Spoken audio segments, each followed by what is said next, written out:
Well, maybe if I start up front, we've lost McGlinchey and Burns, but fortunately we've got Griffiths and Rodriguez who are back to full fitness, so it was really good giving them some time off. And yes, out of our 4 full-backs, we've lost 3 of them, so Manny Muscat's back, and then I'll be looking at a range of players. We've got some really good youngsters that I'll have a look at, or I may move one of our midfielders to right back, and I haven't made a final decision yet. What's going to be behind that decision? I think where we're very strong is in midfield, and I don't want to compromise midfield. That's a big part of my thinking. Let's not reduce our strength in one particular area and move people around when it's one position, it's a full-back's role. And given the number of experienced players we've got in the team, I think we could cope with a youngster, and this is the time for a youngster to step up. One guy who's out there running at various times is Andrew Blake. What do you like about him? Well, I would name 3 of them. Andrew Blake's doing really well. Matthew Rudenton's almost back to full fitness, and Tam Daimaru, I don't know if I've pronounced that properly, young Tam's been doing really well. All 3 of those are in contention for the World Cup, and so I like their competitiveness. They're comfortable on the ball, and they understand the position really well. So I've got good options. This isn't going to be a patched up team again. This is a strong team. We've got the depth. We've got Bonavazia, a midfield of Bonavazia, Rodriguez, Leah, Riera, who's having a rest today.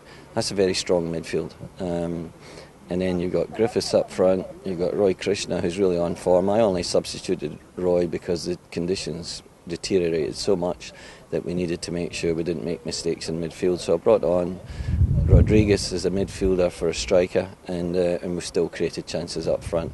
So we've got good options. We'll have a very strong squad, and I'm really happy I gave a few of them a rest a couple of weeks back for the Perth game. Is Kwabena up here a chance to be involved in the matchday squad? He certainly has. He's over an ankle injury. He's 100% now as well. So it's the right time for players to be coming back in. Another fullback we would have considered is Justin Gully, who's got a slight ankle injury. So we're going to release Justin to Team Wellington so that he can maybe play in the O-League qualifiers. But it just shows you the number of, I think we've played 9 ASB players now this season and given them game time, so it's time for some of them to step up. So those 3, you're all considering it right back, Redenton included, that he's a possibility? And I may decide to put a midfielder there as well. Okay. So I don't want to, this is our first training session back. It was an impressive one, the intensity, the passing, the movement off the ball. And we're definitely on a high the way we're playing at the moment, so and the results we're getting. And I didn't think that was one of our best games against Roar, but I still felt we were the strongest team. And had McGlinchey finished the cross from Bonavazia free kick, and had Roy, who worked his way through just to beat the goalkeeper, hadn't hit the ball wide, I think it could have been an even better scoreline. I know that you're putting a positive spin on it, but would you like to see the A-League break for international windows to respect the No, I don't mind whatever they do because it's affecting all teams now. I think eventually they will consider that because the Socceroos have been made up more and more of A-League players, and there's a fair bit of complaining going on for other coaches in the A-League, which is something that we've been dealing with since day one in New Zealand. So for 10 years New Zealanders have dealt with it. Now A-League clubs are dealing with it, and there's a bit of complaining going on. I'm not complaining. Sorry, Sammy, 4 of your last 5 games are at home, but given the fact that you've been so good on the road this year, does that actually matter? Oh, you guys, you find a negative somewhere. We're playing really well at home. I think we've won 13 games. We've won 6 at home, 7 away. It's pretty even, and I think the standard of football we're playing in both types of venues is good quality football. And our mindset is let's take 3 points wherever we are. The grass is always green. And as long as the grass is green, there's wee white lines and there's these metal posts at the end. I don't think we'll change the way we play. You're consistently coming back from being a goal down as well, time after time.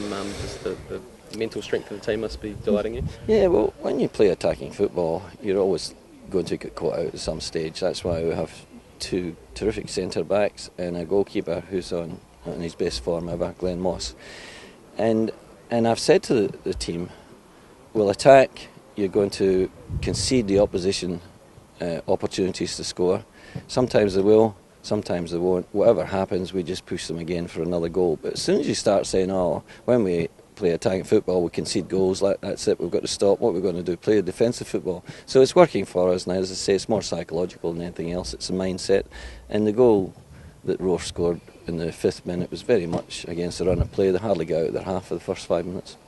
You've often talked about winning football and the type of game you're playing.